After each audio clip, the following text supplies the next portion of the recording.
Starship Troopers The Traitor of Mars is the fifth and at present final instalment in the Starship Troopers franchise. Released in 2017, we see the return of Casper Van Dien as Johnny Rico, as well as Dina Meyer reprising her role as Private Dizzy Flores, even though she was previously killed at Whiskey Outpost in the original movie. Is this Starship Troopers as we've never seen it before and back to its best? Stick around to find out. Starship Troopers The Traitor of Mars is the fifth instalment in the Starship Troopers franchise. Released in 2017, is the second digitally animated sequel, the first being Starship Troopers Invasion, released in 2012, which I previously reviewed on the channel, so don't forget to check out the card after this review if you've not already seen that one. Not only do we see the return of recently demoted to Colonel Johnny Rico, who is once again portrayed by Casper Van Dien, who we last saw in Starship Troopers 3 Marauder, we see the surprise return of Dina Meyer, returning to the role of the previously deceased Dizzy Flores. After the events of Invasion, Johnny Rico has been demoted to the rank of Colonel and relocated to a Martian space station to train a new batch of troopers. Unfortunately, his squad is young, stupid and incompetent. Due to ongoing pressures, Mars overall has a low support for the Arachnid War, seeing the planet unaffected by the bug conflict and even suggesting pulling out from the war in support of Earth. Because of their laid-back attitude, the denizens of Mars weren't ready when the bugs finally attacked. But unknown to everyone, the new Sky Marshal Amy Snap, portrayed by Emily Neves, executes her plans for power and overall control. From this, Snap hatched her own plans to destroy Mars while looking to gain popular support for doing so. It appears she was well aware of the bug nest growing under Mars for some time, but decided to take advantage of the bug attack to gain both social and political support to scuttle the whole planet. From here, she staged a fleet attack run on the Arachnid Quarantine Zone AQZ as a massive distraction from FedNet, but while no one notices, she plans to capture General Carl Jenkins, portrayed again by Justin Duran reprising the role after his strong performance in Invasion.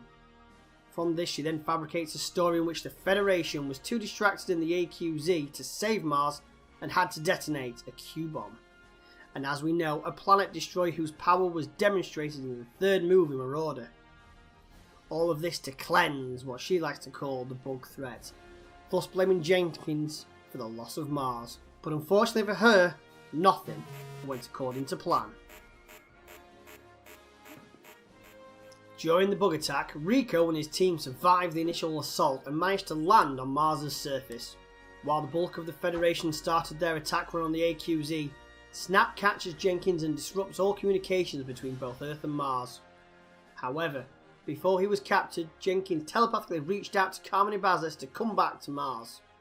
Because Ibáñez and Jenkins are trusted friends, even if there has been built up tension between the characters shown prominently in Invasion, Carmen redirected her ship back to Mars after escaping the blockade on her ship at AQZ. Meanwhile, during a bug attack, Rico's troopers were found by a rescued dropship and everyone made it on board. Well, everyone that is, except for Rico, whom the team presumes dead. After his fall and when regaining consciousness, Rico sees his former dead love, Dizzy Flores, portrayed once again by Dina Meyer. Dina, who was killed in the first movie at Whiskey Outpost, as Carmen looked on, who asked him to help stop the Q-bomb. Unknown to Rico, Dizzy is a telepathic projection for Jenkins, who during this time shows how he still cares for Rico and wishes to reprise their long-standing friendship. While being beaten and drugged by Snap, Jenkins managed to telepathically motivate Rico to help stop the Q-bomb. All was unravelled when Snap publicly announced the fall of Mars and her ratings dropped, just like her. Rico's surviving troopers realise he is alive and return to save him like any good soldier would. Upon reuniting, the team heads towards the weather control tower to disarm the Q-bomb.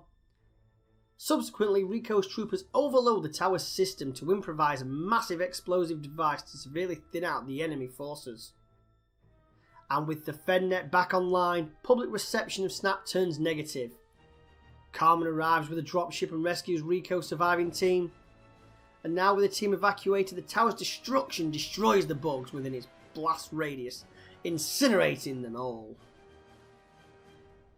In the aftermath, Jenkins breaks free from his captors and later returns to power. Who would expect less from Jenkins? Rico is promoted back to the rank of general and leads the operation to reclaim Mars, while Snap's treachery is revealed to the public, and her ratings continue to plummet even more.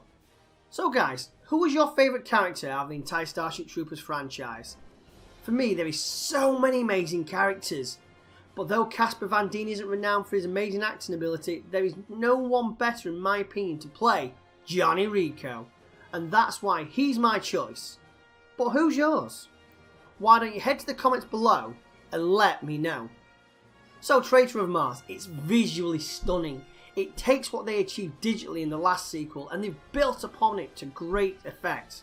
The characters look stunning, especially when the camera comes in for close-ups. Though yes, I must admit when the camera pans away for some movements might not always seem fluent. But on the other end, the Arachnid have been taken to a greater step forward as well. They look more like the bugs from the first one, especially in the movements. Stunning, stunning, stunning!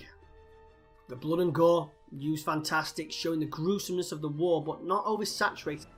Though there is one part in the movie which sees Rico running from a bug swarm and he's hit by a plasma bug. At this point it seemed more like a cartoon and not to the same standard of the rest of the movie. But this aside, though the visuals are top notch, and like I said in my previous review, it reminds me heavily of the spirits within the animated Final Fantasy movies from the early 2000s, though a lot more advanced from that time period.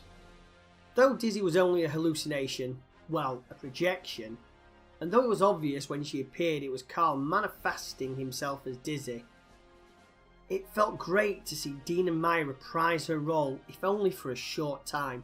Her character really does throw you back to 1997 and the original Starship Troopers movie. God bless that nostalgic bliss.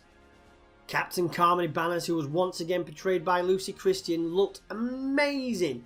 In Invasion, the character looked more like a cartoon, but here her character has visually evolved and so much for the better. And as always, Carmody is feisty and a great character. What a badass of a woman. And we even see the return of Leraldo Anzaldúa as Rat's Ass, now Rico's right hand man after the events of Invasion. His rowdiness has settled down as his reputation grows throughout the Federation. And he's also the first recurring character in the Starship Troopers series aside from Rico, Jenkins and Ibanez. He is unfortunately killed when jumping from a gunship as his helmet air seal fails, freezing his body in freefall. Which is such a shame, and his character has so much potential, and even though he wasn't in this movie for long, he still was able to feel the impact of his death, making his character here so worthwhile to be in it. We also see a number of additional new characters as well in Camacho, 101, Geo and Dutch. Dutch, he was right, he always does get bitten in half, but we also see Lieutenant Babbitt, a wet behind the ear marshal with no experience of command. And it's got into a position through being a bookish nerd basically. But here you see him grow throughout and become a true leader of his men by the end of the movie. It's fantastic character development. Before I give you my final review, if you're new here and you haven't already done so, why don't you smash both that like and subscribe button and hit that bell icon to be made aware the next time I upload a review, which next will be the animated Starship Troopers TV series Roughnecks from 1999, and that, my friends, was one hell of a show.